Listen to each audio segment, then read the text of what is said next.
Entre este y este otro, el único donde cambia de orientación, sus grupos funcionales, en este caso OH, para aquí está hacia la derecha y aquí está hacia la izquierda. Entonces, este es un epímero respecto al carbono 2. Manosa y glucosa son epímeros respecto al carbono. Claro, me estoy viendo la forma D, ¿cierto? La forma D porque esa es el OH hacia la derecha, el OH a la derecha. El último, más alejado de los carbonos asimétricos, que tiene el OH orientado a un lado o al otro, eso da la familia D o L. En este caso, como está, es el último, es el carbono asimétrico. Los que están en verde son asimétricos. 1, 2, 3, 4, 5, el 5 es el más alejado. Por lo tanto, ¿alejado de qué? El grupo funcional aldehídico. Este tiene orientado el OH de ese lado, pues es familia D. Si encontráramos uno que tiene ese hacia la izquierda, pues ya sería la familia L. No nos interesa eso, solamente fijamos en este grupito OH. Bien, pero hablando de isomería, entonces es otra cosa. D y L no podríamos decirle, podría corresponder a una forma de isomería que después vamos a comentar. Pero por ahora, los epímeros son aquellos isómeros donde entre ellos solamente difiere en la orientación de un grupo funcional, de un carbono simétrico. En este caso, la glucosa y manosa son epímeros respecto al carbono 2. Glucosa y galactosa son epímeros respecto al carbono 4. Ustedes comienzan a observar hacia arriba o hacia abajo, son idénticos, excepto en el carbono 4 donde vemos esa alteración. Estos reciben el nombre de epímeros llamados, son isómeros llamados epímeros, que corresponde a una isomería de tipo estructural. Cuando hablamos de los enantiómeros, es lo más conocido, esos isómeros ópticos, que son donde aquí se refiere a la forma especular. Enantiómeros, que es decir, lo que son imágenes en espejo, unos frente a otros. Claro, en este caso me dirán ustedes, entonces quiere decir de que si vemos en este caso, este grupito que es el OH para ese lado y este para ese otro lado, ya también sería una forma de decir, bueno, esas son la forma D y L, pero aquí vemos de que realmente es una imagen en espejo. Y por lo tanto, si quisiéramos llamar la familia D y L, sin querer, estamos hablando de un ejemplo muy grande de enantiómeros, pero más que todo por este ladito. No fijemos tanto por ello, sino por este hecho. Pero en realidad lo de enantiómero se refiere a que es la imagen en espejo. ¿Cierto? Un guante derecho con la mano izquierda con la mano derecha son prácticamente, si las ponemos de frente, no, o sea, si yo les muestro a ustedes mi mano, pero de frente, no para aplaudir, sino mostrándoles que tengo las manos limpias, pues realmente, y se acercan allí, van a ver que ese es un caso típico de un enantiómero. Bien, y el otro isómero, pues realmente los anómeros son aquellos, como les dije en un comienzo, que se forman o que se caracterizan por que se forman por ciclización. Las formas lineales pasando por una forma hemiacetálica, donde ya sea el grupo aldehídico, el grupo cetónico, en este caso por puede ser una aldosa, este puede ser una cetosa, tipo fructosa, se pueden ciclizar. Ese ciclizamiento, por si acaso, solamente la obtienen a partir de 5 átomos de carbono, es decir, los monosacáridos, los penta, las ceto o aldo pentosas. De 4 y de 3 no pueden ciclizarse. A partir de 5 y 6 son los que tienen esa capacidad de poder unirse. Este grupo aldehídico, que hasta este momento es no asimétrico, ¿cierto? Ese no es asimétrico, aquí tampoco es asimétrico. El hecho de que se ciclizan, este se convierte en asimétrico y da origen a una nueva isomería. En ese caso, las formas anoméricas, que son dos, el alfa y el beta, pasando por esas formas llamadas hemiacetálicas, donde este grupo aldehídico se une con uno más abajo, que este es el carbono 1, se une, puede unirse con el carbono 5 o con el carbono 6. Es el carbono 2, el de la función ceto, por ejemplo fructosa, se une con el carbono 5 y va a una forma hemiacetálica que después ya se caracteriza como letras griegas alfa o beta. Son ya hablamos de anómeros. Aquí tenemos justamente el caso. Se ciclizan pasando por esas formas numéricas, perdón, esas formas intermedias semiacetálicas, y se reúne mire que antes era un grupo aldehídico, CHO, ahora vean, ahora se ha formado acá este carbono simétrico, un grupo diferente con este y con todo el resto. Entonces es un carbono asimétrico. Nace, ahora ya no lo pongo, ahora pongo también verde. Por lo tanto, va a decidir de que si este grupito está hacia derecha o hacia abajo, si hablamos de un plano, este lleva el nombre de alfa. Y donde tenga ese grupito bajo orientado hacia la izquierda o hacia arriba, si hablamos en un plano como una mesa, vendría a ser la forma beta. Son formas cíclicas y esa es la forma que los originó. Cuando eso se pone un 100% de glucosa en su forma lineal, allí tiene una capacidad de absorber luz, perdón, una capacidad de hacer rotar el plano de la luz polarizada en un punto característico, que después comienza a ir variando. No se queda estático, comienza a variar hacia un valor y un valor, hasta quedar establecidos un 30% de alfa, un 64% de la forma beta y un 6% de la forma lineal. Estas tres formas van a coexistir y ese valor de hacer virar el plano de la luz polarizada ya no comienza a moverse, se estabiliza. Ese movimiento inicial que se da hasta estabilizarse en uno final es lo que se llama la mutua rotación, que lo vamos a comentar después. Bueno, lo vamos nuevamente a recordar. Mutua rotación, entonces está refiriéndose a ese fenómeno, a ese momento en que se están cambiando de forma, están adquiriendo esa forma lineal, adoptando la forma alfa y la forma beta, hasta quedar establecidos en un solo valor, que ya viene a ser el valor característico de las tres formas que coexisten. Ahí tenemos entonces que cuando esos monosacáridos adoptan estas formas cíclicas, pueden adoptar estas estructuras de 1, 2, 3, 4 o 5 lados, una furanosa. Aquí tendríamos la beta furanosa. Aquí tenemos la beta de, claro, la beta de furanosa. Y aquí tenemos la forma lineal y la forma que es de 1, 2, 3, 4, 5, 6. También puede adquirir dos formas. La fructosa puede adquirir esa forma de furanósica o piranósica. La que más encontramos y lo que ustedes van a encontrar es justamente Está muy poco. Esta es la que cuando trabajamos nosotros en bioquímica es la beta de fructopiranósica, es decir, con 6 lados. Pero también puede haber esta. Como ven, aquí el aldehído es el que se ha unido con este grupo, ya sea con el 6 o con el 5, dando lugar a esta o a esta otra forma. En este caso es la beta. Si esto fuera para este lado sería la alfa. Creo que aquí está, vamos a ver. Vamos a ver acá. Aquí tenemos. Miren, algunas formas piranósicas. El pirano de 6 lados. 1, 2, 3, 4, 5, 6. Aquí tenemos el grupito OH dirigido hacia claro, en el anterior estaba un poquito equivocado, ¿no? El beta es hacia arriba y este es arriba o a la izquierda. Y esta es la alfa hacia abajo. Entonces, en ese caso, esta anterior está mal escrito, sería el alfa, ¿no? Porque está hacia este grupito, a ver cómo estaba. Ah, no, acá está bien, porque aquí se lo OH. Aquí no se lo distingue, lógicamente, porque está en ese lado. Pero aquí se lo OH en ese lado, por tanto, esa es la beta. ¿Cierto? Está bien. Está mirando yo en la parte de arriba, a ese que hay que ver.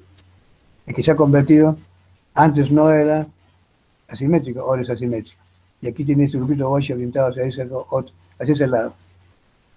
Bien, entonces aquí está más claro, justamente ya hablando de la glucosa. Aquí tenemos la alfa, el grupito OH hacia abajo o hacia la derecha, y en el beta, ese grupito OH hacia arriba o hacia la izquierda, si lo veremos en forma parada. Entonces la galactosa y esta es la glucosa. ¿Cómo son? Son exosas. a partir de las pentosas para arriba pueden dar esa forma. Si yo pusiera una eritrosa, imposible. Pusiera una triosa, imposible. No se forman formas cíclicas y no podemos estar hablando de la alfa, eritrosa. ¿Cómo haber alfa y eritrosa si eritrosa es de 4 carbonos? Y no puede haber alfa ni beta, porque alfa y beta significan ciclización. Y eso no es obviamente a partir de 5. Ojo, puedo poner una forma engañosa. Son azúcares muy conocidos. Y yo les pongo por ahí el alfa eritrosa. Un momentito, eritrosa son 4 carbonos, digan ustedes. ¿Y qué hace con el alfa? Si cuando yo digo alfa o beta, me estoy refiriendo a formas cíclicas. Y eso no la dan ni las de 3 ni las de 4 azúcares. ¿Cierto? Así para ese cuento. Además yo le estoy poniendo en advertencia, por si acaso, digo. Fórmulas de Haber. Estas son algunas maneras de representar a los carbohidratos. En un plano, bajo esta forma, ¿no? Con un poco de proyección, forma de proyección de Haber. El alfa, como ven ustedes, porque está hacia abajo, y este es el beta. Aquí están cuando hablamos de glucosa, las tres formas, ¿no?, que coexisten, bajo la forma de Haber y esa forma lineal. En este caso, repito nuevamente, este carbono que está en rojo ya se convirtió ahora en nuevo y asimétrico. Y al ser asimétrico, y se repito, hoy se puede estar hacia abajo o hacia arriba. Esto es cuando yo hablo de alfa o beta, ya me estoy refiriendo a formas cíclicas. Y solamente le pueden dar de 5, 6 o hasta 7 carbonos, pero no las de 4 ni las de 3. Otra forma de representar también es la forma de silla, no muy comunes, pero a veces es bueno referir de que cuando uno se imagina un monosacárido en el espacio, pues va a tener los grupos realmente distribuidos en diferentes formas. ¿Cuál será la forma real? Pues realmente no va a ser un plano como hemos visto hace un momento, sino que se propuso que podrían estar bajo esta forma. Ese jugando o ese pirano podrían adquirir esa formita, en este caso para esa forma piranósica, ¿no es cierto? Entonces, miren, aquí se forma hay las formas que se dicen la forma de silla y de bote. Las dos son posibles, pero en el plano fisiológico pareciera que esta es la más estable, porque tiene los grupos, mientras los grupos estén más distanciados unos de otros entre sí, que los grupos parecidos, es probable de que esa sea más estable. Y esa es parecida que es, y se va a hablar cuál es la forma más estable posible entre las dos formas, silla o bote, esa es la que según los autores mencionan que sería la forma más estable, porque los grupos en esa forma permitirían estar más alejados los grupos similares unos de otros. Aquí ahora pasamos a otro aspecto. Derivados de los monosacáridos. Los monosacáridos son un grupo grande, como dijimos, los más simples. Aquí tenemos una serie de compuestos que, lógicamente, cuando pongo aquí derivados de monosacáridos, muchos de estos los vamos a ver en el metabolismo, nuestro metabolismo celular.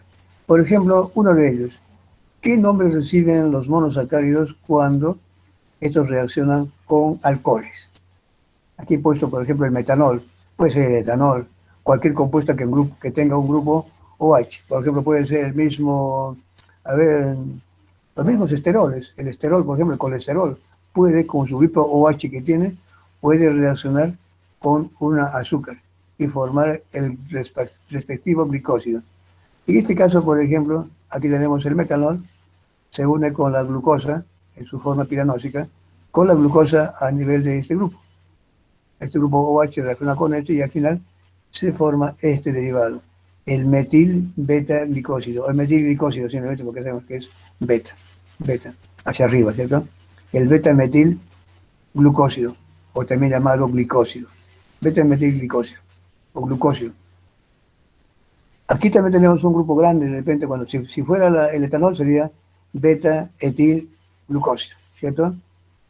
Aquí tenemos un caso, por ejemplo, cuando ustedes vean en algún momento, por ejemplo, los alcaloides de la papa, las solaninas, por ejemplo, son compuestos que tienen grupos también OH.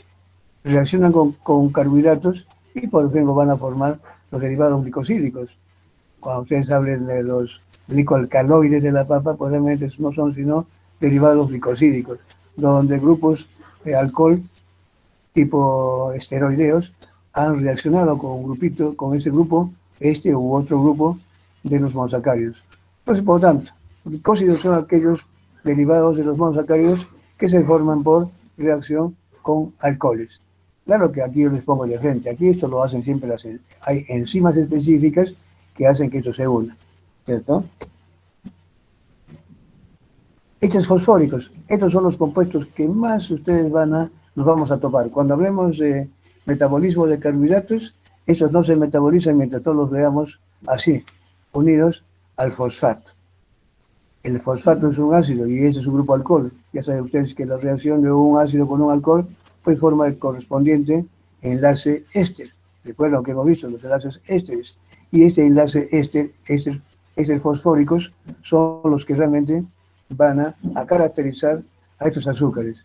Aquí teníamos el gliceraldehído y reacciona donde se incorpora un fosfato, pues tenemos el gliceraldehído 3-fosfato, porque es el 1, el 2, el 3.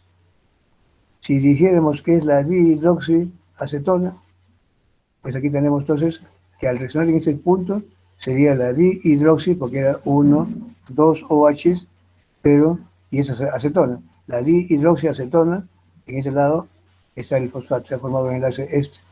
Igual podemos ver de la fructosa, que puede estar bajo fructosa 6-fosfato o fructosa 1,6-bifosfato. Y así yo podría mencionarles una serie de monosacáridos, la ribosa 5-fosfato, eritrosa 4-fosfato.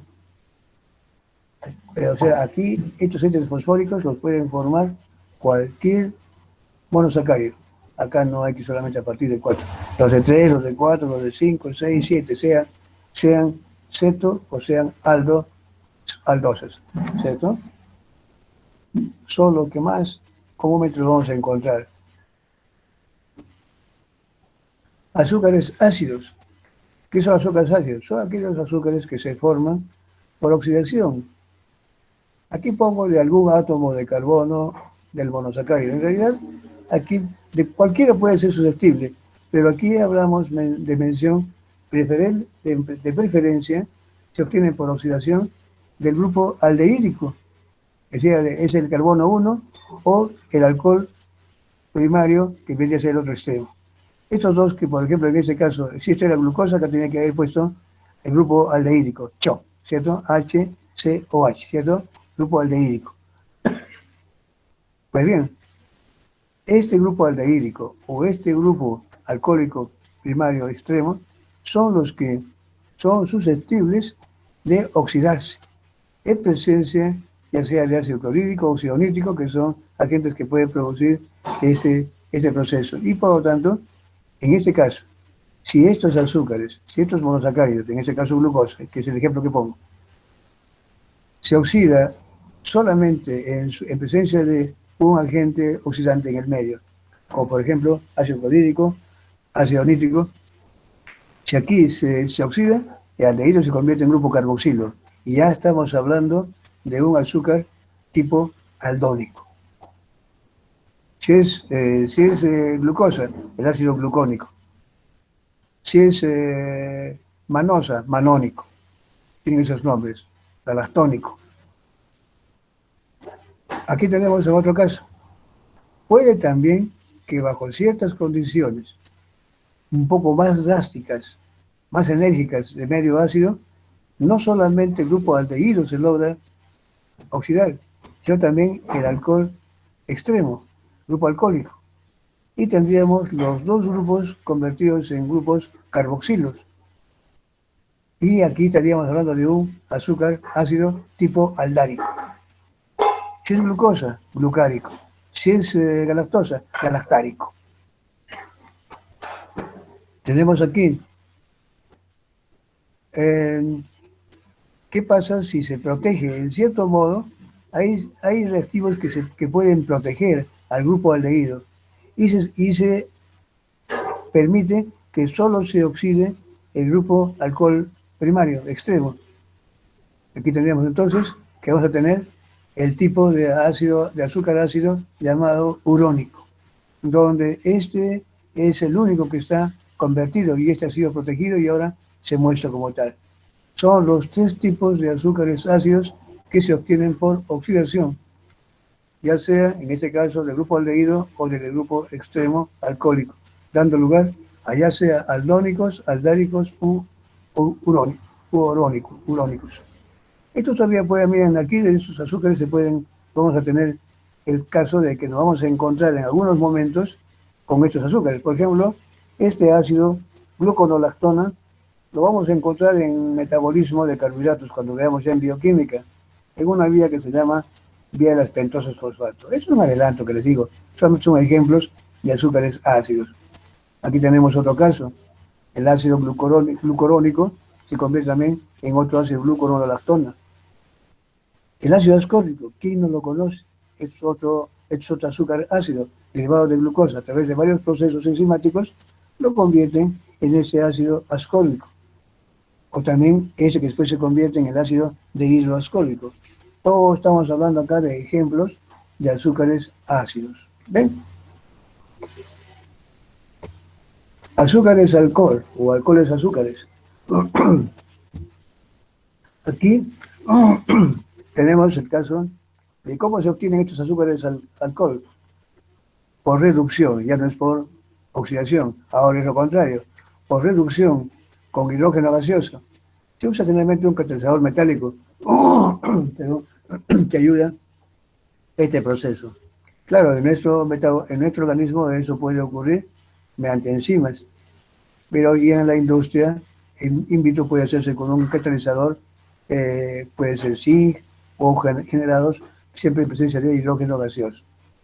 Aquí, ¿a qué se refiere? Aquí simplemente los azúcares alcohol, como ven ustedes aquí que lo he encerrado así en esas líneas discontinuas, ese grupo antes era aldehído. Si hablamos de glucosa, este debió ser aldehído. Este se ha reducido. Y miren, ¿qué se ha convertido el grupo aldehídico? En otro grupo alcohólico. Por tanto, ya la glucosa deja de ser glucosa y ahora se llama de glucitol. O también, si es la forma, este va lado con el L, vendría a ser, si esta es la forma en el espejo, se convertirá en el sorbitol, simplemente. Con este grupito que pasaría a ser hacia la izquierda, sería ya convertido este en el sorbitol. También aquí tenemos el caso de la manosa. Este debió ser aldehído, grupo HCOH, o sea, el grupo CHO. Este se ha reducido y se ha convertido en un nuevo grupo alcohólico. Todos son alcoholes, ya no hay ningún grupo que caracteriza. Por tanto, este es la manosa, ahora es manitol. Este era un grupo aldehído, hasta ahí era el gliceraldehído, el carbohidrato más pequeño de todos, ¿cierto? La aldosa más pequeña, el gliceraldehído, que aquí, al haberse reducido, se ha convertido ahora en el glicerol o glicerina. No hay ningún grupo, todos son alcoholes, azúcar y alcohol. Igual podemos hablar de esta forma cíclica, que ya no es oxígeno aquí, sino ahora es el OH, se ha reducido y ahora se ha convertido en el mesoinositol, otro compuesto también importante que lo vamos a ver en el metabolismo, principalmente cuando hablemos ya en bioquímica de las vías de señalización intracelular. Ahí vamos a hablar de los inositones fosfato, una serie de derivados. Pero aquí solamente lo que voy es a lo siguiente, que estos azúcares, estos aldehídos, o en este caso esas que se eran también cetonas, se han convertido, no diríamos cetonas, sino también son formas cíclicas, se pueden reducir y no dejar ningún grupo realmente que no tenga grupo OH. Todos son OH, por lo tanto, son alcohol, azúcares alcoholes. Ahí tienen ustedes algunos ejemplos. ¿Ya? Desoxiazúcares, ya están ustedes imaginando, dice, ¿qué cosa es esto? Lo hemos visto en la a ver, el ADN, ARN, que son ribosas, la desoxirribosa. Justamente acá está la famosa de 2-desoxirribosa, la que entra a formar parte de los ácidos nucleicos, ¿cierto? Del ADN principalmente, no digo el ARN, sino el ADN, ahí está. Este es el azúcar que va a estar presente, lo vamos a ver allí más adelante en bioquímica y más en biología molecular. Bien, los desoxiazúcares, como ven ustedes, pues, prácticamente en forma práctica, literaria, se puede decir que no es sino el reemplazo El reemplazo de un grupo OH, miren, aquí había un OH, sí que era la aldopentosa llamada ribosa, sale este grupo OH y ha sido reemplazado por un hidrógeno. Este entonces ahora es la desoxi, o sea que decir sin OH, ¿no? Sin desoxi. ¿De qué sitio? El 1,2. La 2-desoxi ribosa. Ha habido un cambio, un reemplazo de hidrógeno por OH. Claro que en nuestro organismo esto no es simplemente un mero decir, un reemplazo. Esto lo hace una enzima, lógicamente. Pero aquí hablemos en forma literaria que realmente viene a ser como que reemplazáramos un grupo OH por un hidrógeno, este OH. Aquí tendríamos la galactosa. Esta es la galactosa, esa que está aquí. Pero aquí ha habido un reemplazo a este nivel. No solamente es grupo aldehído, acá te pueden ver que este mismo alcohol también puede ser reemplazado. Al final es el reemplazo de un OH por un hidrógeno, sea el que está aquí ubicado, internos, o bien este que es primario, externo. ¿Cierto? Aquí, uno de los hidrógenos, el CH3, ha quitado el CH2OH, se ha ido el OH y ahora se convirtió en CH3. Se convirtió en una L-glucosa, un desoxiazúcar, que en este caso sería la 5-desoxiazúcar, más conocida como L-glucosa. Aquí la rhamnosa, que se forma también a partir de la manosa. La manosa es una aldohexosa, pero que aquí ha habido un reemplazo, una sustitución de un OH por un hidrógeno, y se ha convertido de ser manosa, ahora tenemos la L-rhamnosa. ¿Ven? Son los desoxiazúcares, pero de todos ellos, esta especie que se lleva todas las palmas, que lo vamos a conocer todos y lo vamos a comentar bastante. La 2-desoxirribosa, simplemente la desoxirribosa, donde se ha perdido la posición 2. Puede ser otras posiciones, pero la más importante es esta, en la que se ha perdido este OH, la posición 2. Los aminoazúcares, Roma lo dice. Aminoazúcares son aquellos ahora donde ha habido un reemplazo. También hablemos de ese término. Por ejemplo, aquí la glucosa. Acá debería haber un grupo OH. Se ha reemplazado este grupo OH por un grupo amino. Y ahora se convierte en la D-glucosamina. Claro, D por lo que está este lado, ¿cierto? Es porque es el OH que da el nombre a la familia D. Bueno, entonces es la D-glucosa, ahora se convierte en la glucosamina, o más propiamente la D-glucosamina. Es que era la galactosa, lo propio. Acá había un grupito OH, ahora ha sido sustituido por un amino, la D-galactosamina, o simplemente galactosamina. Aquí teníamos también, puede ser no solamente amino, también puede ser un derivado aminado. Puede ser la acetilamina, pues aquí entonces viene la N-acetilglucosamina. Este es el grupo acético con amino, entonces acetilamina. Y por tanto el producto va a ser la N por N-acetilglucosamina, el nombre completo de este compuesto. Estos derivados los vamos a encontrar bastante en los monosacáridos que se encuentran formando ya polisacáridos u oligosacáridos estructurales, en membranas. Allí vamos a verlos más adelante, ahorita que leemos para ese lado.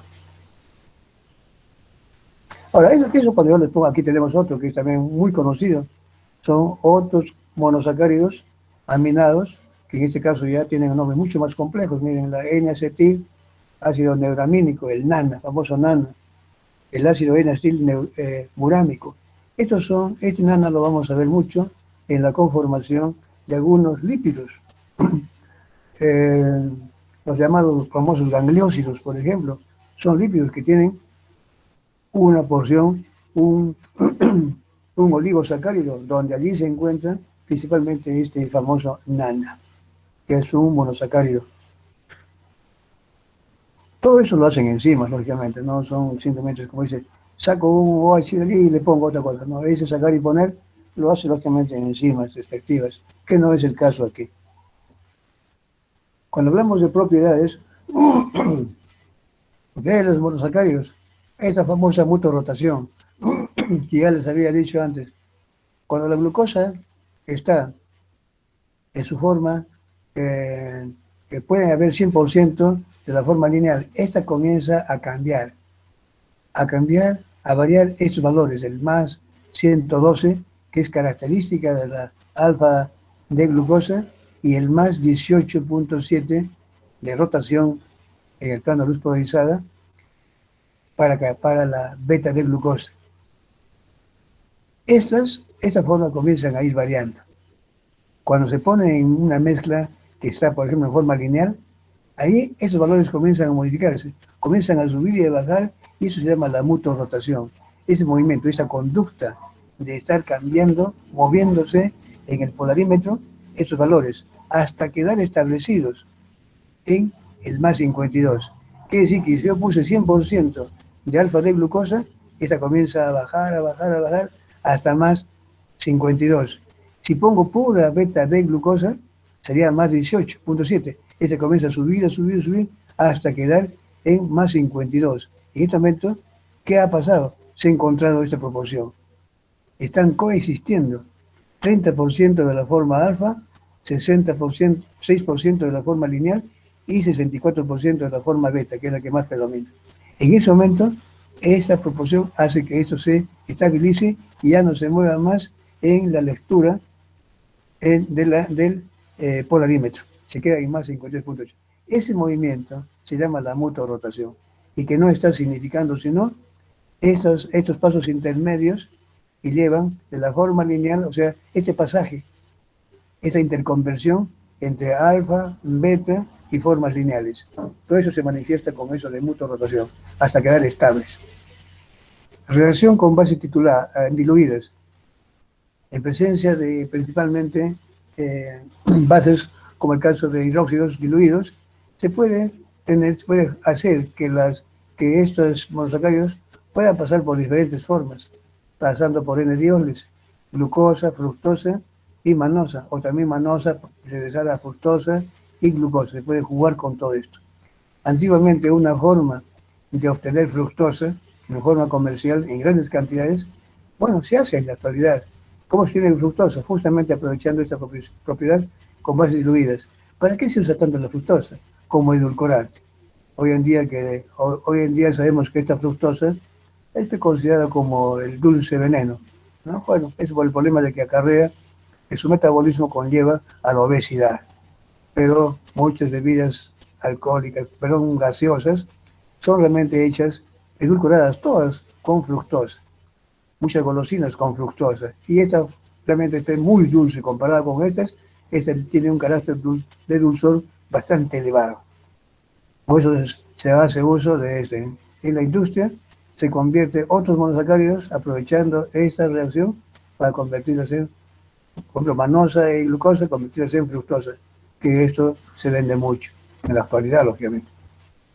Reacción con ácidos fuertes, la famosa reacción de Mollis, que no es sino aquella reacción en la que los monosacáridos, en presencia de un reactivo de Mollis y ácido llamado sulfúrico, reacciona con aldosas o aldopentosas, aldohexosas o aldopentosas, para formar estos hidroximetilfurfurales o furfurales respectivamente.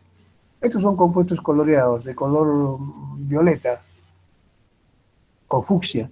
Estos tonos de color fucsia o violeta están indicando la formación, la presencia de monosacáridos. Esto es una manera, pero no digo solamente de monosacáridos, ¿eh? De cualquier carbohidrato en realidad, porque no solamente lo dan los monosacáridos, los dan las aldopentosas, aldohexosas, todos los monosacáridos y carbohidratos los dan en general. La reacción de Mollis sirve para caracterizar la presencia de carbohidratos en un medio.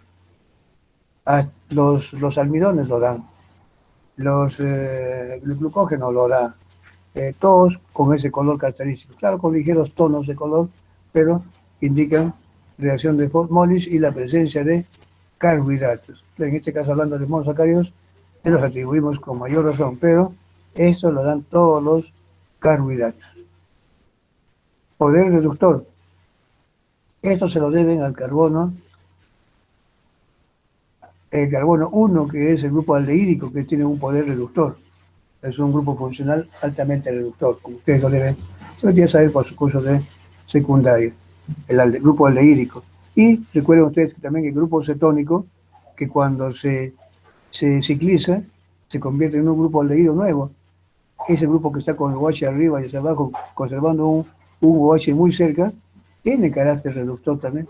Por tanto, el carbono 2 y el carbono 1 de los monosacáridos son reductores y tiene la capacidad de poder reducir, por ejemplo, al cobre en cuproso, que se caracteriza por un color rojo ladrillo, decimos, o amarillo rojizo, en algunos casos, que indican la presencia de azúcares reductores. Ahorita vamos a ver quiénes son reductores, quiénes no son reductores. Siempre que veamos un grupito, un carbono 1 libre, como OH, o un carbono 2, como el caso de la fructosa, libre, esos son básicamente azúcares reductores. Vamos a ver ahorita. Y la formación de azazonas, que también es otra reacción característica de los monosacáridos, que es la reacción con la fenilhidrazina, que trata de que forma con los monosacáridos cristales muy caracterizados. Muy diferente es la fenilhidrazina de la, por ejemplo, de los monosacáridos, excepto, claro, que algunos de ellos, algunos son los mismos, por ejemplo, el caso de la fructosa, por ejemplo, con la glucosa, dan la misma osazona, no se podían diferenciar.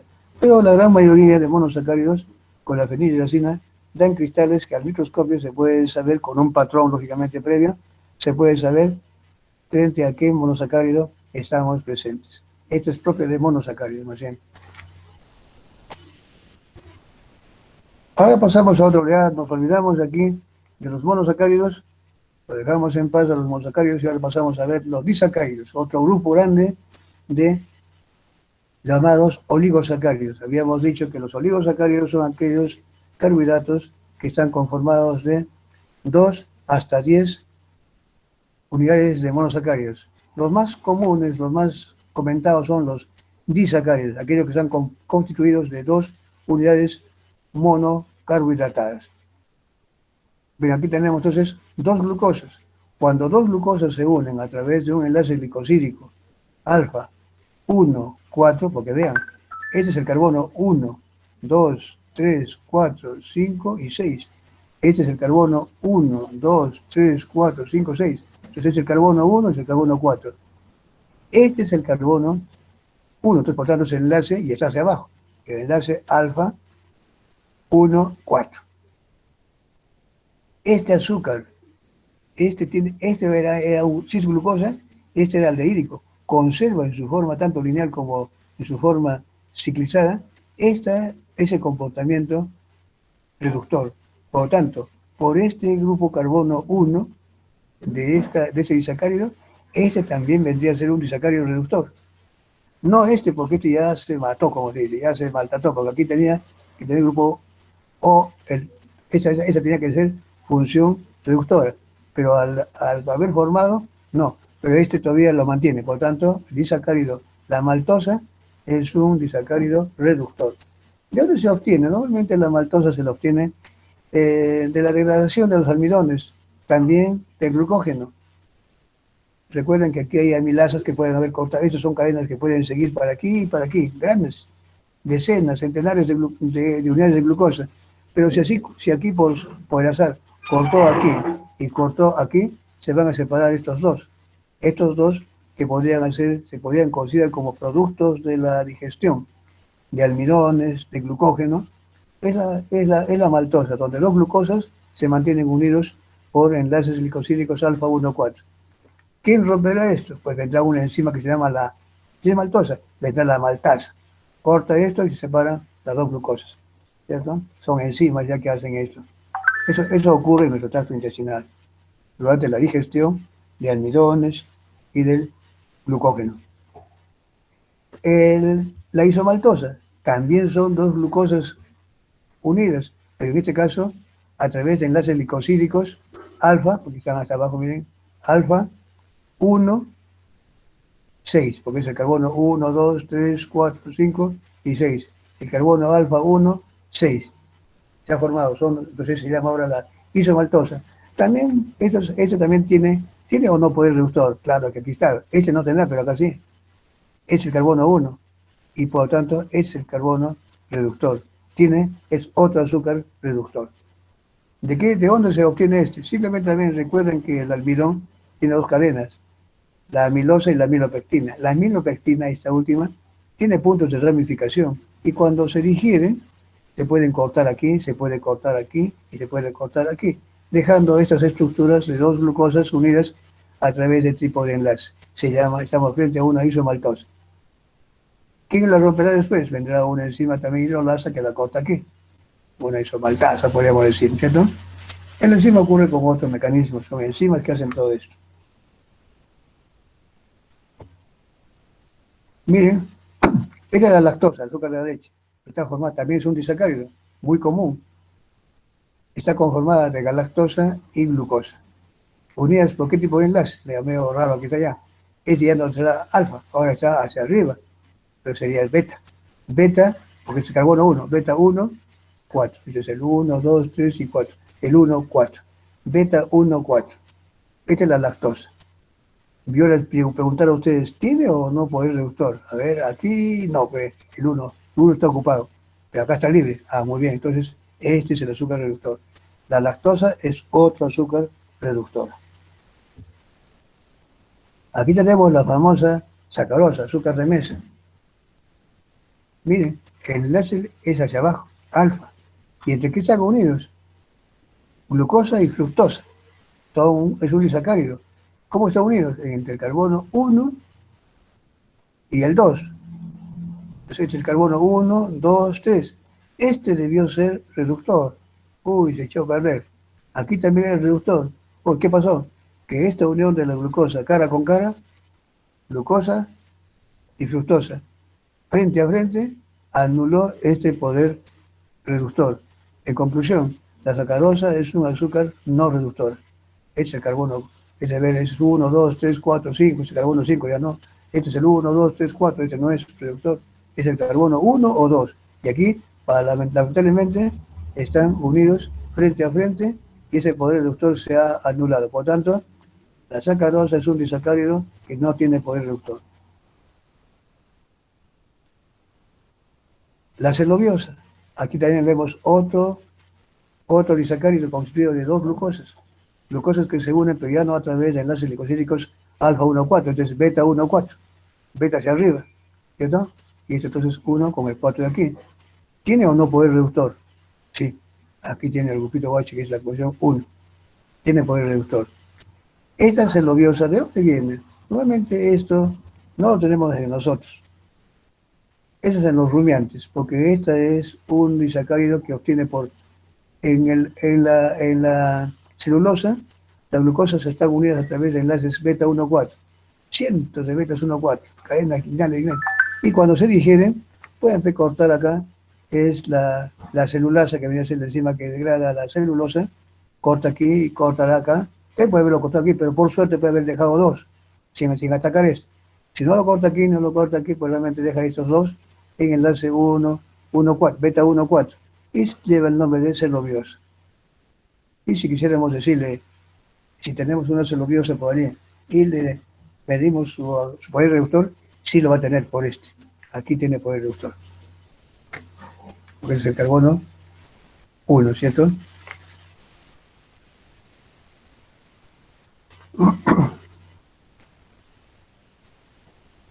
Aquí tenemos ahora este. La trealosa es otro azúcar también formada de dos glucosas. Pero aquí a la vez se sabe que ese alfa es 1, 1. Miren, este es 1. Y este también el carbono 1. 1, 2, 3, 4. Uy, aquí tampoco yo veo, ya no hay. Entonces, si los unos están cara con cara, se anuló el poder reductor. La trealosa no es un disacárido de glucosa que tiene enlace glicosídico alfa 1,1 sin poder reductor, al igual que la sacarosa que tenía el alfa 1,2. Trealosa tampoco tiene. Esta trealosa es importante porque esta normalmente se conciliar tiene una serie de propiedades, entre ellas, por ejemplo, es la de ser un agente preservante de alimentos. Se usa mucho en alimentos y en algunas medicinas se usa este poder preservante de la trealosa, entre otras propiedades más, incluso está participando en el sistema inmunológico. Trealosa es muy, muy conocido. Ahora pasamos a ver otro bloque muy grande de polisacáridos. Son los llamados polisacáridos. Es decir, ya habíamos hablado de los monosacáridos, los más simples, luego los eh, oligosacáridos, donde los más importantes hemos comentado solamente los que tienen dos. Pueden haber de 3, 4, 5, 6, 7, 8, 9, hasta 10. Pero los más importantes desde el punto de vista que lo vemos en el metabolismo son los disacáridos, que os he comentado hace un momento. Y allí habría que ver incluso, estamos también aprovechando ya para hablar de del poder reductor. Los monosacáridos tienen poder reductor, todos, ¿cierto? Porque todos van a tener ese grupito OH. Aldehídico, principalmente, claro, y las cetonas también, que en el caso cuando forman su forma cíclica. En los polisacáridos, en los oligosacáridos habíamos hablado de dos, que no tienen poder reductor, que eran la trialosa y la sacarosa, ¿cierto? Ya dije por qué. Y ahora pasamos a ver este grupo muy grande, que son los polisacáridos. En los polisacáridos son aquellos que, por definición, como ya lo está escrito más adelante, son aquellos que están constituidos de 10 a más restos de monosacáridos. Puede llegar a centenares, miles. Aquí tenemos el caso para hablar de hay dos clases, los homopolisacáridos y los heteropolisacáridos. Los homopolisacáridos son aquellos que están conformados de una misma unidad monosacárida. Por ejemplo, puras glucosas. Y cuando hablamos de heteropolisacáridos, son que aparte de glucosa también pueden haber otros monosacáridos conformando estas unidades inmensas grandes. Entonces empecemos primero a hablar de los homopolisacáridos, de aquellos polisacáridos que están constituidos de la misma unidad monosacárida. En este caso, por ejemplo, hablemos uno de los muy comunes, el almidón. El almidón, que es estos tienen una función, en este caso el almidón es un homopolisacárido conformadas de puras unidades de glucosa y que forman el material de reserva de monosacáridos en plantas. Están conformadas de dos cadenas, la amilosa, que es la forma lineal, y la amilopectina, que es una forma ramificada. Los dos no tienen más que glucosas. Aquí el enlace que lo caracteriza es el enlace glicosídico alfa 1,4, alfa 1,4, alfa 1,4. Todos son alfa 1,4 en el caso de la amilosa, que es la forma lineal. Esta forma lineal, como la vamos a ver posteriormente, ahorita en la siguiente diapositiva, esta forma lineal normalmente tiende a formar especie de espirales, una especie de resortitos. Así. Son especies de resortes que vamos a verlos ir formando. Esta es la característica estructural de los almidones. Y cada giro de este espiral más o menos incluye a unas 6 unidades de glucosa. Esta es la amilosa del almidón. Y esto puede atrapar al yodo y refractar al medio con un color azul intenso, que es característico de los almidones en presencia de yodo, ese color azul. La amilopectina es la otra cadena que siempre está acompañada en los almidones. Es una forma ramificada. Tiene una cadena lineal en alfa 1,4 y puntos de ramificación en alfa 1,6. Enlaces glicosídicos alfa 1,6. Como estas ramificaciones están un tanto distantes. Cada 8, 1, 2, 3, 4, 5, 6, 7, 8, aquí puede surgir otro punto de ramificación. Aquí también lo mismo. 1, 2, 3, 4, 5, 6, 8, otro punto de ramificación. Y así, estas ramificaciones se van extendiendo cada 8 restos de glucosa, principalmente. Esta es la característica estructural de la amilopectina. En el yodo, con el yodo, esa amilopectina, ellos también tienden a adoptar ciertas torsiones, también atrapando al yodo y refractando la luz de un color, podríamos decirle, un color fucsia o violeta. En conjunto, como sabemos que el almidón es amilosa y amilopectina juntos en una proporción que depende la fuente, el almidón de maíz, almidón de yuca, almidón de camote, almidón de papa, van a tener igualito. Almidón es almidón, pero allí la proporción entre amilosa y amilopectina puede variar entre uno y otro. Pero lo cierto es que con el yodo, ese de un color azul, azul intenso, este color un poquito más lilo. El completo es un color característico del azul, azul característico de los almidones con el yodo. Antes de esto, yo les quisiera decir, imagínense que este sea el inicio y que acá viene decenas, cientos, miles de ramificaciones para este caso, o acá sea esta una cadena donde hay 100, 2000, 3000, hasta muchos miles de glucosas. Y yo le digo, ¿los polisacáridos tienen poder reductor? O sea, mira, a ver, poder reductor. Si yo digo que esto tiene 1000 o 5000 glucosas y que aquí hay otro número igual de glucosas, vean ustedes, acá estoy, todos los, algunos están, básicamente se llama, acá ya no hay poder reductor, ¿cierto? Ese que estaba acá ya está, excepto este sería el único reductor. Estoy hablando de 100, 200, 1000, 2000 glucosas. Esto, en conclusión, ¿dará poder reductor? No, pues decir, uno frente a 1000, ¿qué va a ser? Uno frente a 5000, prácticamente ese poder reductor que podríamos decirle a cada uno, viene a ser un 0.00000%, que básicamente lo despreciamos y no hay. En conclusión, si yo les dijera a ustedes, el almidón tiene poder reductor, pues ni vayan a pensar que ustedes tienen que marcar amilosa o amilopectina, o sea, el almidón ni amilosa, amilopectina, que son formas de la estructura del glucógeno y del almidón, no tienen que tener poder reductor, lo que son polisacáridos, y por definición, los polisacáridos no tienen poder reductor. Será uno, pero este uno frente a 1.000.000 que pueden haber, no es de nada. Por tanto, decimos así. Miren, este es el almidón. Esta amilopectina, se las he puesto aquí entre comillas, acá entre paréntesis, perdón, tiene una similitud estructural con el glucógeno. Ahorita vamos a ver también del glucógeno. El glucógeno es bien parecido a esto, solo que los puntos de ramificación ya no son cada 8, son cada 4, que es un poquito más compacto. Y que con el yodo, también lo va a incluir, involucrar, pero refractando la luz de un color, eh, rojo, rojo característico, es un café rojizo. Muchos decimos bruno. El bruno es un color rojo, café rojizo. Muchos decimos rojo. Bien, entonces la característica ahora ya no es azul ni violeta, como el almidón, sino que el glucógeno, que es muy parecido estructuralmente a la amilopectina, pero ya no es amilopectina, es un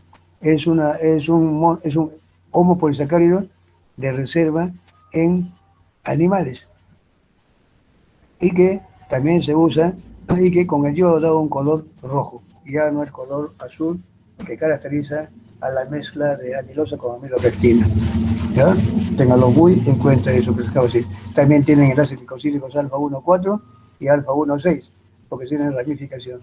El glucógeno es puro cadena ramificada, y ya no hay cadenas lineales. En el almidón son las dos. El glucógeno es muy parecido a esto, solamente a esto, pero los puntos de ramificación son más cercanos, cada 4, y refracta la luz de color rojo o café rojizo. Esto es lo que les decía, miren, el caso de la amilosa, que es la cadena lineal, forma una especie de espiral. Y cada vuelta completa más o menos incluye a 6 restos de glucosa. 1, 2, 3, 4, 5, bueno, 5 o 6. Entre 5 o 6 son, aquí podemos ver 1, 2, 3, 4, 5 y por ahí, y 6. O sea, 5 o 6. Eso es lo que realmente es aquí es donde se incluye el yodo, aquí internamente. Y eso es lo que hace que se refracte la luz de color azul, de esa forma. Aquí le puse a propósito esto para recordar. Si yo lo pongo allí es por algo, de repente me inspiro para una pregunta del examen. Miren, reacción con el yodo, el almidón, que es la mezcla de amilosa y amilopectina, da un color azul, justamente el recuadradito. Mientras que la reacción con el yodo del glucógeno es un color rojo o café rojizo. Tiene una similitud estructural con la amilopectina. Le pongo rojito aquí para que vea usted la diferencia. No se olviden de eso, ¿ya? Y que no tienen, ambos no tienen poder reductor. Es una contra miles, ¿cierto? Una glucosa que esté en un extremo y los demás han perdido su carácter reductor. Otro, por ejemplo, también homopolisacárido es la quitina. En este caso, la quitina ya no es un homopolisacárido de reserva, como el almidón y el glucógeno. El glucógeno es en animales, se recuerden, y el almidón es en plantas. Son polisacáridos de reserva. En cambio, aquí tenemos la quitina, que también es homopolisacárido, construido de N-acetilglucosaminas. Miren, aquí tenemos azúcares aminados, sustituidos. Muchas N-acetilglucosaminas, N de ellas forman la quitina, que en este caso es, miren, los enlaces son beta 1,4, donde se unen unos con otros, formando centenares, miles de estas estructuras homopolisacáridas que se denominan quitina. ¿Qué son la quitina? Un heteropolisacárido estructural. Forma estructuras rígidas. Por ejemplo, si lo vamos a ver en la caparazón de crustáceos, caparazón de algunos insectos. ¿Sí, no? Entonces vemos justamente ahí esa función que más que todo ya es estructural, formando estructuras muy, muy duras. Esta quitina también, esta quitina, esa es la función que tiene, pero también en el campo industrial también se le ha dado otras aplicaciones, unas aplicaciones muy diversas, tanto en el campo agrícola, en el campo farmacéutico. Tiene muchas funciones derivadas de la quitina. Pero su función natural es formar estructuras principalmente caparazones, estructuras rígidas, que se le encuentran mucho en ciertos crustáceos, caparazones de insectos, etc. El enlace es el beta 1,4, no se olviden. Ahora pasamos a hablar, y hasta aquí hemos comentado lo que son los homopolisacáridos. Ahora vamos a otro grupo muy grande, los heteropolisacáridos. ¿Qué son los heteropolisacáridos? Como su nombre lo dice, son polisacáridos que están construidos ya por diferentes unidades monoglucosídicas. Aquí tenemos su función mayormente, todos estos que están aquí, todos ellos, mayormente lo vamos a ver ahorita, es estructural. Se encuentran formando parte de estructuras de membranas, dando cierta rigidez, ciertas características a las estructuras que ellas la presentan, colaborando lógicamente con otras sustancias. Perdón. Aquí, entonces, tenemos aquí lo que está en azul, perdón, en verde, tenemos entonces aquí tenemos un grupo muy grande, un grupo grande de heteropolisacáridos, lo que se conocen con el nombre de glucosaminoglicanos. Estos glucosaminoglicanos, tenemos aquí, dentro de este grupo, otra subclasificación, el ácido hialurónico, uno muy conocido. En estos glucosaminoglicanos, ¿qué lo caracteriza? Que están conformados de un ácido urónico, un azúcar ácido, con una azúcar aminada, la hexosamina, por ejemplo. Siempre hay, claro, salvo excepciones, pero los glucosaminoglicanos están hechos presentan unidades, así, estos dímeros de ácido urónico y una hexosamina. En este caso, por ejemplo, el ácido hialurónico está constituido de un dímero que se repite mucho acá, N veces, de estos, que son el ácido glucurónico con el N-acetilglucosamina. Estos forman un dímero que se va a repetir N veces, dando origen a esto que se denomina el ácido hialurónico. ¿Dónde se le encuentra? Formando parte de estructuras del humor vítreo, cordón umbilical, el líquido sinovial. Son sitios donde normalmente estos están cumpliendo una función, dándole las características de cada uno de estos tejidos o fluidos. Así como el ácido hialurónico, existen otros. Todos son glucosaminoglicanos. Condroitinsulfato, miren, aquí tenemos otros. Aquí tenemos entonces glucosaminoglicanos. Ahora pues, vamos a ver el ácido, acá los condroitinsulfatos. Tenemos el caso del cartílago, son otro grupo de heteropolisacáridos que están conformados de ácido glucurónico. Recuerden, un ácido urónico más una exosamina. Aquí tenemos el N-acetilgalactosamina 4-sulfato. Es mucho más complejo, miren, ya con 8 sustituciones más, incluso con azufre más. Esta forma un dímero que se une a través tipo de enlace beta. Y miren, ya no es con este carbono, sino con este otro, un tanto raro, inusual. Este dímero, ahora, siempre son enlaces glicosídicos, ¿no? Es en este caso el glicosídico 1, ¿sería qué? Sería el 1, 2, 3, 1, 2, 3, el 3, 1, 3, enlace glicosídico alfa, beta, ¿no? Beta 1, 1, 3. No voy a preguntar de eso, precisamente para decirle que estos ahora son otro tipo de un tanto inusuales. No siempre es en ese carbono, sino que puede ser en otro. El caso del condroitinsulfato, que es un heteroposacárido que se encuentra conformando parte de la estructura de los cartílagos, ligamentos y de las aortas, paredes de la aorta, son formados de dímeros construidos de ácido glucurónico y N-acetilgalactosamina 4-sulfato. Estos dímeros se repiten N veces, formando fibras que van a estar justamente cumpliendo esa función en estos tejidos, principalmente. Es típico del condroitinsulfato, lleva por este nombre el 4-sulfato. El dermatansulfato.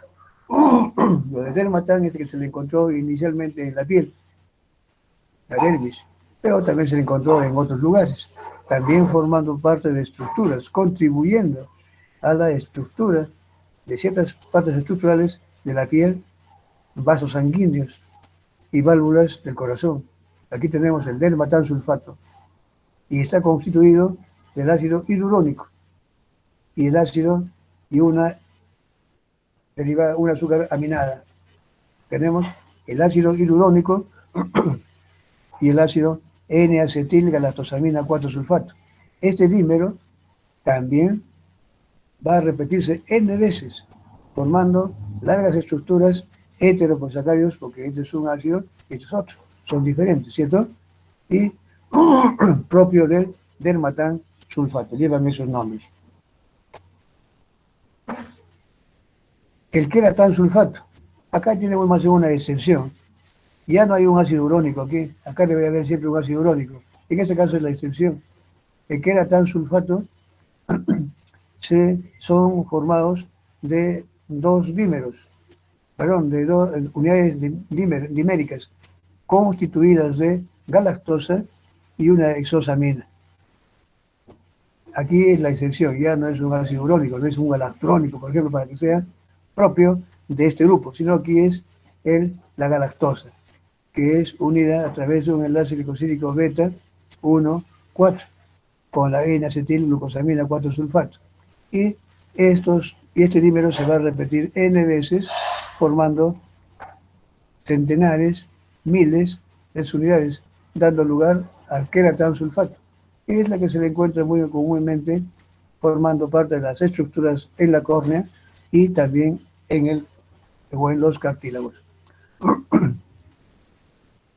La heparina, miren, otro monosacárido que ustedes también la han escuchado hablar, la van a ver seguramente en su quehacer profesional como anticoagulante y también clarificante en algunas bebidas. Miren, que es la La heparina no es más que un heteropolisacárido, para que ya ustedes vayan viendo. La heparina es este anticoagulante, pero no era más que un heteropolisacárido conformado de unidades que se repiten, de unidades disacáridas que se unen a través de enlaces glicosídicos. ¿Cómo están conformados? De un glucuronato, ahí sí se cumple, el ácido glucurónico, ya como ácido, el ácido glucurónico o glucuronato, 4 sulfatos, y una exosamina, el sulfoglucosamina 6 sulfato. Más complejo, pero ahí tenemos dos azúcares diferentes. Eso le da la característica de heteropolisacáridos que se van a repetir uno tras otro centenares de veces, 100, 200, 1000 veces, y eso forma toda una estructura conocida como heparina. Su función más conocida y reconocida pues en la actualidad es de anticoagulante. En la industria se le usa también como clarificante. Los proteoglicanos. Los proteoglicanos, precisamente, algo hace ver esto. Los proteoglicanos, como pueden darse cuenta ustedes, ¿qué son? Proteínas, dirán ustedes, y carbohidratos, ¿no es cierto? El nombre mismo ya orienta a llevarlos, es proteína, es un complejo ya. Estos carbohidratos tienen ya no solamente carbohidratos, sino tienen proteínas, efectivamente. Estos proteoglicanos se caracterizan por tener una porción de proteínas y una porción de carbohidratos, o heteropolisacáridos, o polisacáridos en realidad en general. Aquí tenemos esto que está en café, esta representación para más o menos representar lo que es el ácido hialurónico. Ojo, un heteropolisacárido, el ácido hialurónico. Unidos a estos están eso como aparecen unas escobillitas, ¿no? Estas plumitas. Eso que está en rojo viene a ser una proteína. Son proteínas, es decir, cadenas polipeptídicas. Y esto que está en azulito también es una proteína, pero que se llama de enlace, para diferenciarla de esa que está formando parte de esta columna vertebral, estas cositas que están acá. ¿Qué son estas cositas? Glicosaminoglicanos, también otros heteropolisacáridos. Estas unidades donde vemos estas proteínas que están en el centro, que son proteínas propias de estas unidades llamadas proteoglicanos, son las subunidades. Aquí aproximadamente hay unas 100, 50, todo esto forma aproximadamente 100 barbitas de estas, forman toda una estructura general que se le ha dado a denominar subunidades de proteoglicano, las cuales se unen a través de estas proteínas de enlace a esto que es la columna vertebral, que es el ácido hialurónico. Muy inmenso. Se van a unir, se van a adosar. Esta que está constituida de aproximadamente 100 glicosaminoglicanos, aquí cada una, acá hay 100, acá tenía el otro 100. Estos proteoglicanos, estas unidades, se van uniendo todas a esta cadena central de ácido hialurónico y forman toda una sola, que toma el nombre de proteoglicano. Si yo les dijera a ustedes, aquí haciendo una breve pausa, estos, ¿qué me dio a ustedes? Los heteropolisacáridos, en este caso estamos comentando, tendrán una función energética, una función estructural, una función de reserva. Por lo visto, estos ya no pueden ser energéticos. Y de reserva, que sepamos, solamente hay dos: glucógeno en animales y almidones en plantas, cuando hablamos de polisacáridos, ¿cierto? Y en ningún momento yo he mencionado estos heteropolisacáridos, ni mucho menos de un proteoglicano. Por lógica, simplemente ustedes están viendo acá, ácido hialurónico. Estos son estructurales. Acabo de decirlo más antes. Estos también son estructurales. Ahora están formando un complejo mucho mayor, pero no por formar este complejo mucho mayor para adquirir una función totalmente distinta de ser reserva, ¿cierto? Ni de ser energéticas. que se van a degradar, a combustionar para producir ATP. Imposible. Con función estructural y funciones, incluso funciones especiales, pero nunca energéticas ni función de reserva. ¿Ya? Son función estructural, incluso otras todavía son mucho más ya funciones más específicas, especializadas. Las vamos a ver. Ahí tienen ustedes. Estos proteoglicanos que ya son complejos. Miren, si ustedes comienzan a ver de cuál hay más, ahí está, volvamos al anterior. Y si eso es un complejo de proteínas con carbohidratos, ¿cuál es la que más domina, la proteína o el carbohidrato? Ustedes me dirán, a ver, estos son pues, una cadena muy grande, estas rabitas son cientos de cientos, son miles, y solamente proteína y esas rabitas acá nomás. Ah, bueno, acá en proporción se la ganan los carbohidratos, quiere decir que hay más carbohidratos que proteínas, ¿cierto? Justamente, entonces aquí tenemos que los proteoglicanos están conformados de glucosaminoglicanos, dado es el nombre genérico de todos ellos, el ácido hialurónico y todo lo que están uniéndose a estas escobillitas, dando el aspecto de una escobilla lavatubos, ¿no? Más o menos, esa es la idea. Y a eso también, y tiene una porción de proteínas que están ahí ayudando a que se forme esa estructura.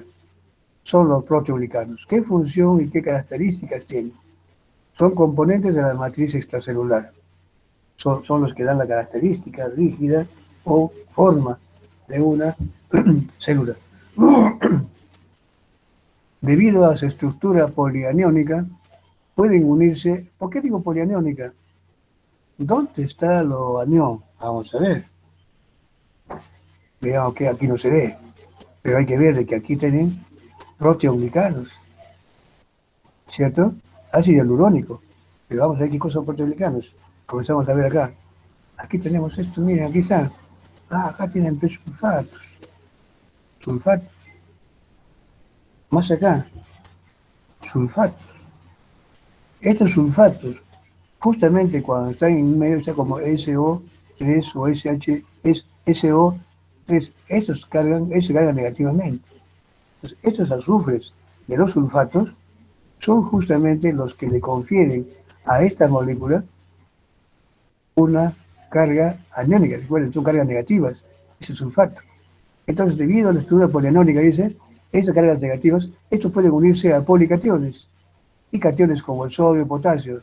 Debido a esto último, tienen gran capacidad para atraer agua a la matriz extracelular, es decir, la hidratan, la mantienen siempre hidratada, gracias a estos proteoglicanos, que por su característica polianiónica permiten unir a cationes, como el caso de sodio o potasio, y estos tienen esa capacidad de atraer agua y hacerla realmente y mantenerla hidratada. Contribuyen a la turgencia típica de varios tejidos. Estas estructuras en cierto punto. Turgencia no quiere decir rigidez, turgencia quiere decir tenso, pero flexible, ¿cierto? Esta turgencia, esa flexibilidad que da forma a las estructuras, pues realmente son debidas o atribuibles a estos proteoglicanos, a este complejo de proteínas con glucosaminoglicanos. Intervienen, dice, en la comprensibilidad del cartílago cuando soporta el peso. Miren una cosa, ustedes cuando caminamos, todos tranquilos, podemos correr, caminar, saltar desde de una altura considerable. Nos duele, ¿no? Dice lo siguiente, de que si no tuviéramos estos proteoglicanos, entrelazando el cartílago, que de la que está construido nuestros cartílagos, principalmente los que están en nuestros pies, en el talón, caminar sería prácticamente ¿qué les digo? Lo más mortificante. No se podía dar ni pasos. Es gracias a estos proteoglicanos que están entrelazando al cartílago, lo que le dan una cierta capacidad de amortiguadores. Son como esos resortitos que tienen los vehículos, ¿no? Esa amortiguación, que otros no la sentimos, es gracias a esta a estas proteoglicanos que están entrelazando el cartílago y que hacen que el caminar sea placentero y nada, nada de lo contrario. Contribuyen, dicen también, a la transparencia de la córnea.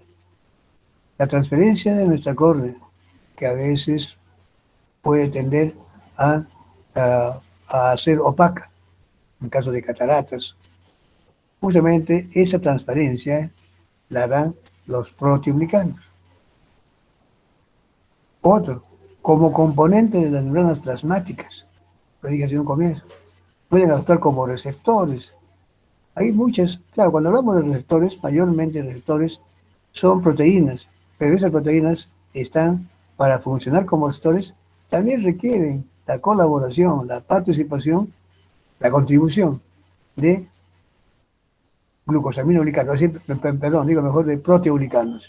Quiere decir que estas proteínas que actúan como receptores, pueden ser hormonales, estos a veces trabajan solas, a veces necesitan ser por sí mismas, ser proteoglicanos, es decir, complejos, proteínas, glucosamina y glucosaminoglicanos. También, como dije aquí, la propia interacción, la propia intercomunicación, en muchos casos hay interacción entre célula y célula.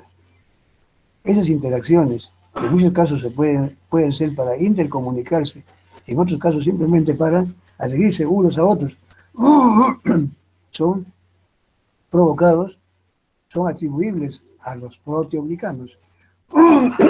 Miren, como ustedes pueden darse cuenta, aquí, hablar de proteoglicanos ya no es solamente hablar de función estructural, ya de funciones estructural habría sido solamente para este caso, en todo caso, transparencia, cuando hablamos acá que contribuyen a la formación para el cartílago, allí. Pero esa turgencia ya un poquito es estructural.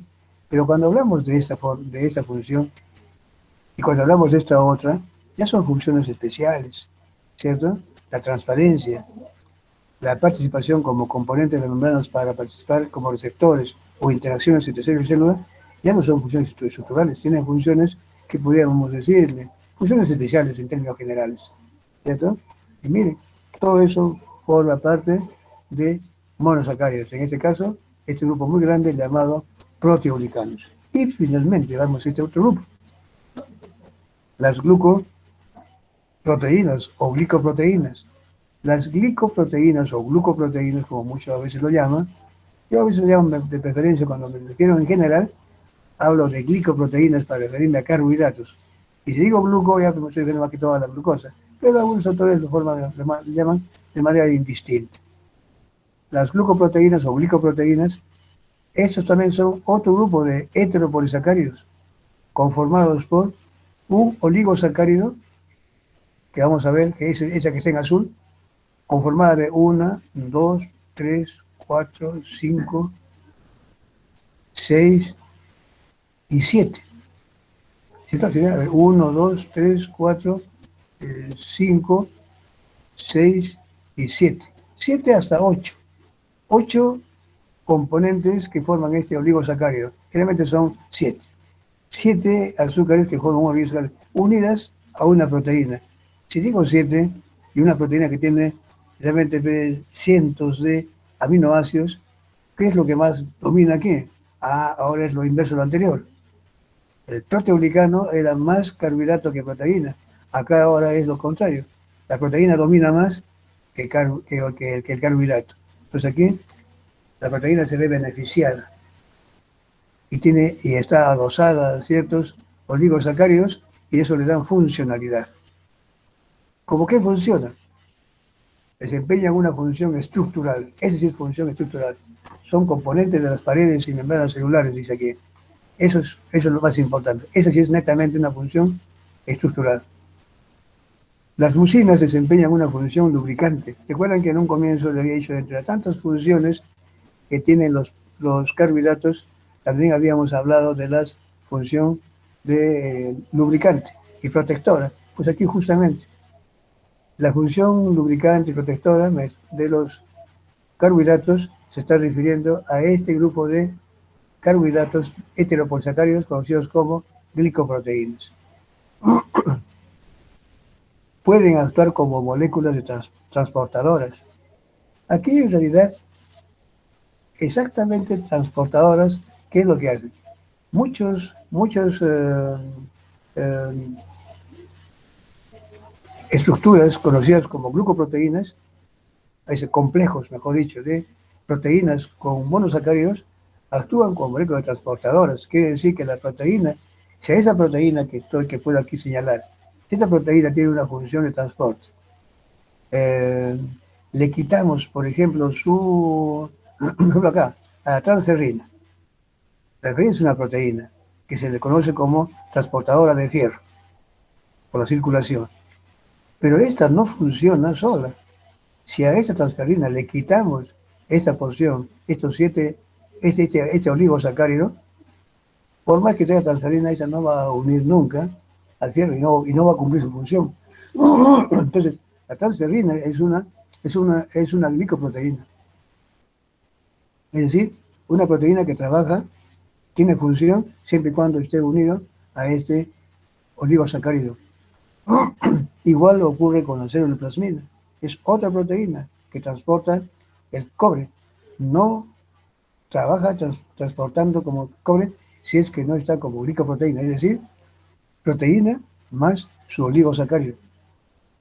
Y así hay muchas, ¿eh? muchas, muchos heteropolisacáridos conocidos como glucoproteínas, que en este caso juegan un rol de transporte.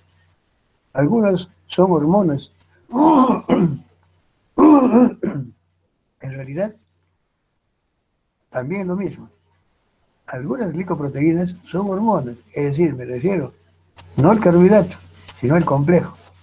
Hay hormonas que tienen naturaleza glicoproteica, es decir, que son proteínas, pero que para funcionar como tal, tienen la necesidad de tener siempre adosadas este oligosacárido. Primero se forma la proteína y luego enzimáticamente viene todo este oligosacárido y se le une enzimáticamente. Y recién esa proteína se ha hecho funcional. Por ejemplo, actúa como hormona. Tenemos por ejemplo el caso acá de la hormona gonadotrofina coriónica humana, la hormona estimulante de tiroides, entre muchas otras. Son proteínas, son hormonas de naturaleza proteica, pero ojo, proteicas mientras tengan unidas a su oligosacárido, trabajando como glucoproteínas. Si a esa hormona estimulante del tiroides, TSH, es una proteína, le quitamos este resto que está en azul, fíjense, no actúa como hormona.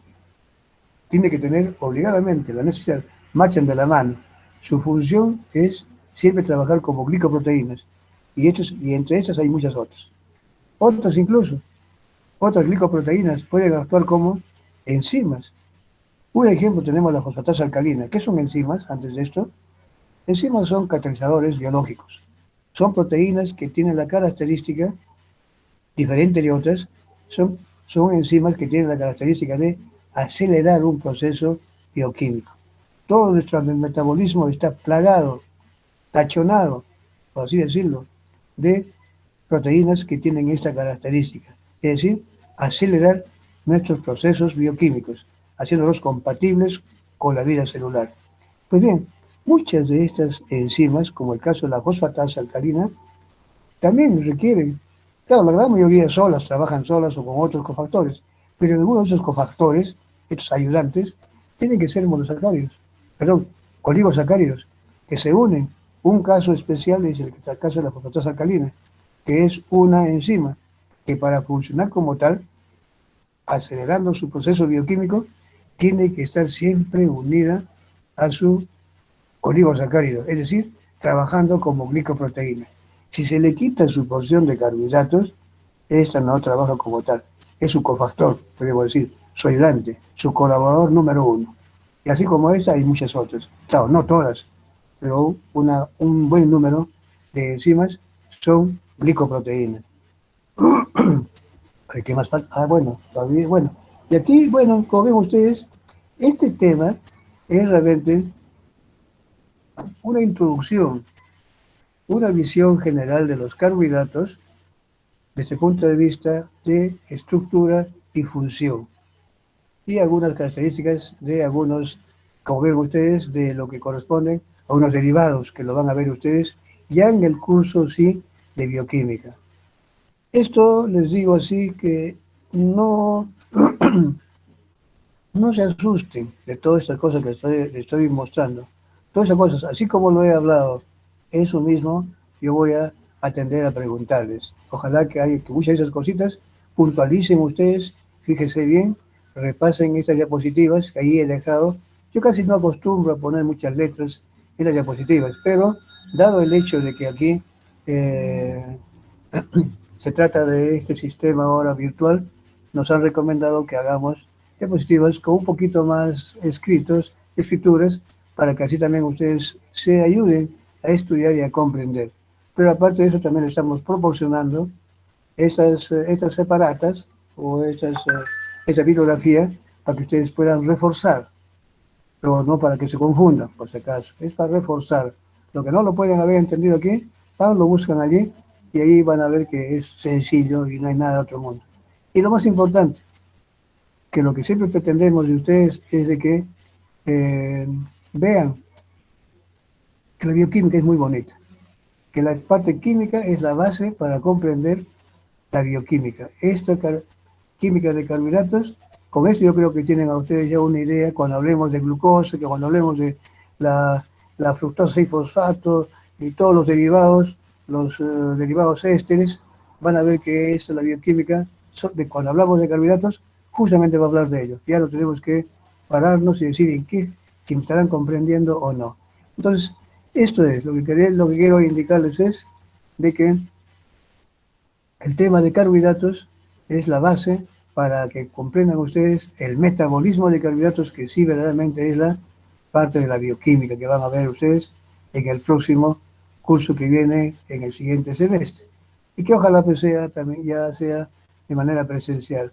Si no, seguiremos con este estilo hasta que esto se mejore. Pero tarde o temprano nos tenemos que ver las caras, porque con ustedes también tenemos el curso de biología molecular y no creo que esto dure ya hasta el próximo año. Y ahí sí tenemos que vernos ya en un curso presencial. Nos estaremos conociendo, sonriendo, mirándonos a ustedes también igual con nosotros. ¿Ya?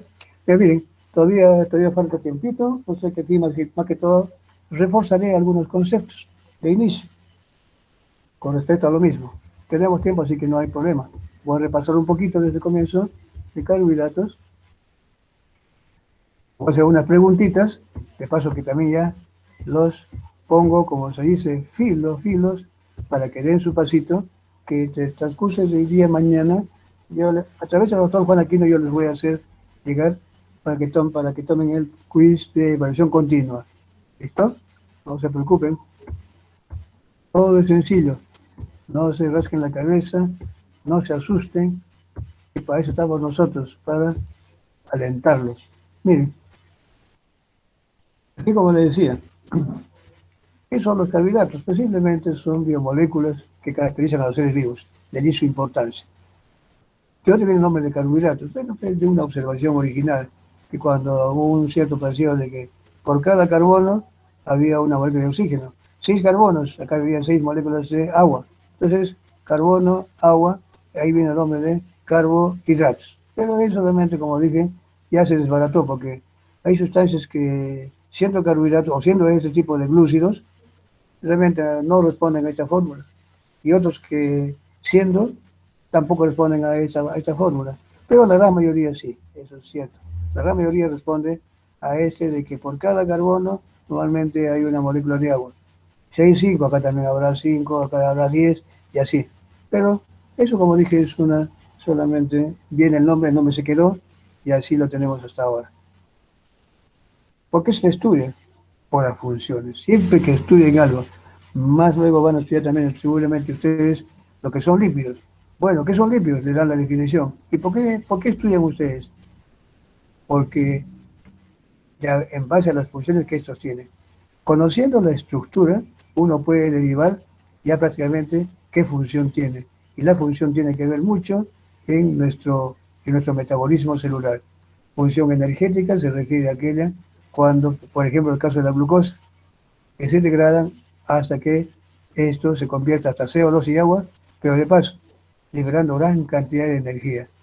Todos estos enlaces que mantenían carbono, carbono, carbono, hidrógeno, carbono, oxígeno, son tipos de enlaces, ya sabemos, tipos, estos enlaces tipo covalentes, al romperse, liberan toda la energía que almacenaban. Y esa energía, en muchos casos, esto se libera y es formado, es para convertir ATP a nivel de la mitocondria, función energética. Su degradación hace que él libere energía que la capta el ADP para formar ATP. ¿Qué es ATP? La moneda energética con que nuestro organismo paga para su trabajo biológico. Función estructural se refiere a todos aquellos carbohidratos o glúcidos que tienen la característica de formar estructuras, por ejemplo, membranas. O también estructuras moleculares, como son ácidos nucleicos, lípidos, proteínas, también es función estructural, no solamente membranas. Función de soporte para funciones rígidas, como en este caso del tejido liñoso, es la celulosa, la quitina para crustáceos y insectos. De reserva son, en el caso de almidón y glucógeno. Almidón en animales, almidón que está formada de amilosa y amilopectina, y el glucógeno, que se parece mucho a la amilopectina, con sus cadenas de ramificación, aunque más compactas, ¿cierto? Lubricante y protectora. Ahí tenemos las mucinas que hemos visto hace un momento, son heteropolisacáridos. Cofactor de proteínas de transporte, ya hemos visto antes también en el caso de los glicoproteínas, ceruloplasmina, transferrina. Cofactor de enzimas, fosfatasa alcalina, por ejemplo. Funciones especializadas, como acabamos de ver también hace un momento. Turgencia de varios tejidos, transparencia de la córnea. Funciones hormonales, como hemos visto hace un rato. Son funciones ya especiales. Para eso lo estudiamos. ¿Cómo se clasifican? Monosacáridos, disacáridos, oligosacáridos y polisacáridos. En realidad, cuando hablamos de disacáridos, están dentro de los oligosacáridos, ¿cierto? Bueno, a veces se lo menciona por partes, a veces por separado. No hay problema, eso ya son formas de clasificar. Y de los monosacáridos, que es lo que habíamos comentado, pues aquí realmente son los más elementales, los monosacáridos, son simples, son los señales de construcción de las moléculas más grandes, mayores, y que pueden ser de 3 carbonos las más simples hasta 7, como son las heptosas, triosas, tetrosas, pentosas, hexosas y heptosas, y pueden tener función aldo o ceto, aldosas o aldotriosas, cetotriosas, ¿no? Entonces todos estos se van dando, son posibles. Cuando hablamos de disacáridos, bueno, son un tipo de oligosacáridos que, donde aquí realmente están formadas de dos azúcares y unidos por enlaces llamados enlaces glicosídicos. No olvidemos de que las triosas, hay una triosa que no tiene función, a ver, vamos a ver, función reductora. Aquí vamos a ver un poquito. Aquí tiene función reductora, ¿cierto? Son, bueno, monosacáridos tienen función reductora, los monosacáridos. Yo les digo a ustedes, aquí tiene función reductora. ¿Cuál será el monosacárido que no tiene poder reductor? Todos lo tienen, excepto la dihidroxiacetona, ¿cierto? Aquí no hay función reductora. Ni pueden formar ciclo tampoco, porque el ciclo se forma a partir de 5 átomos de carbono. Pues todas las demás tienen. Y tenemos los gliceraldehídos, son los monosacáridos. Los isómeros, no se olviden que las familias D y L no significan rotación de la luz polarizada. La rotación de luz polarizada, la rotación óptica, se simboliza por un signo más o menos, entre paréntesis, ¿cierto?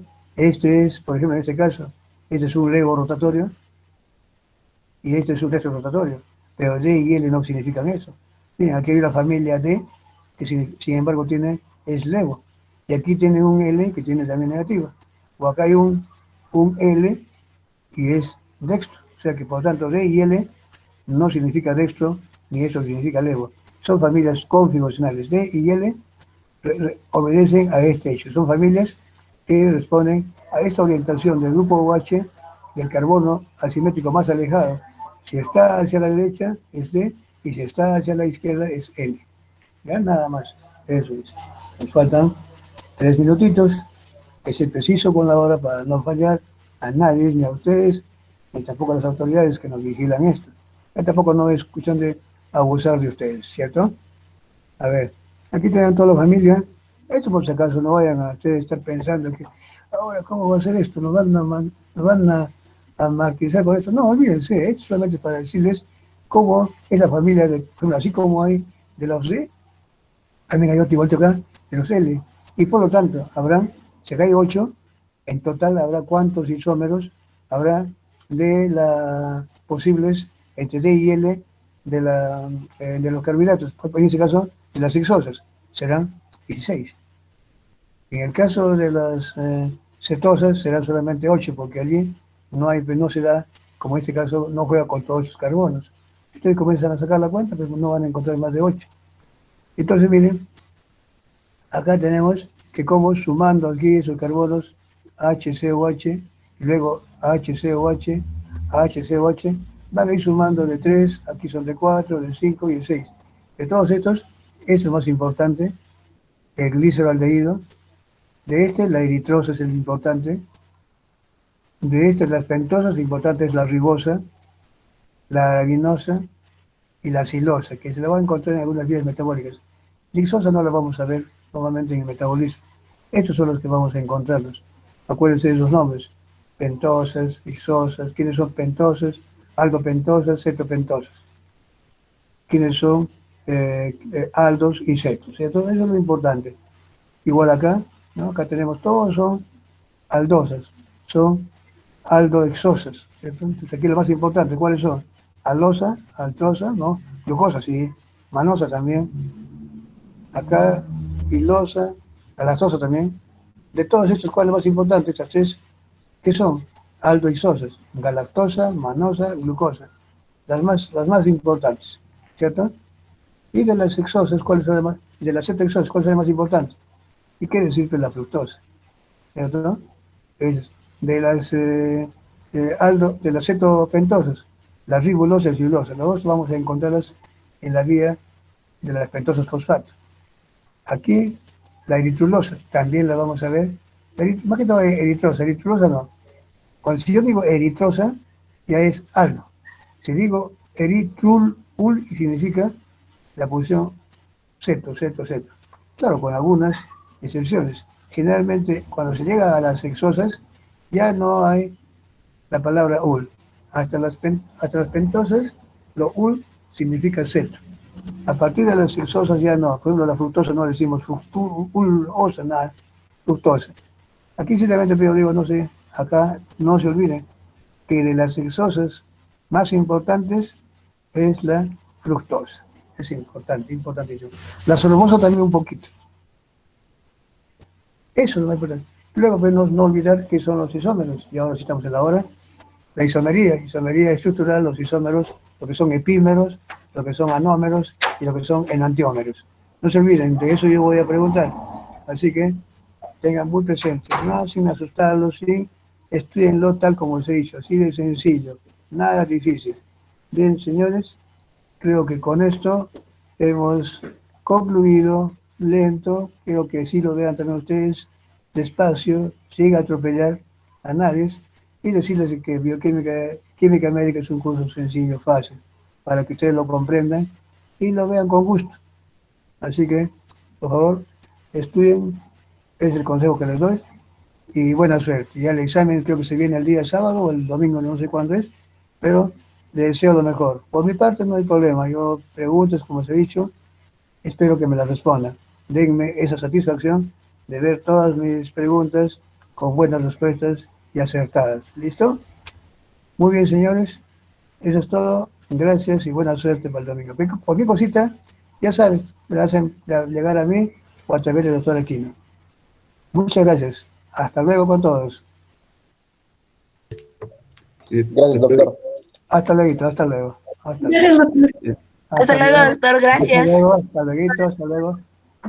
Doctor, disculpe, Doctor, Dígame. compañeros tuvimos problemas con marcar asistencia. ¿Cómo? Bueno, algunos compañeros tuvimos problemas con marcar asistencia, doctor. Ah, no, eso, bueno, procúrenlo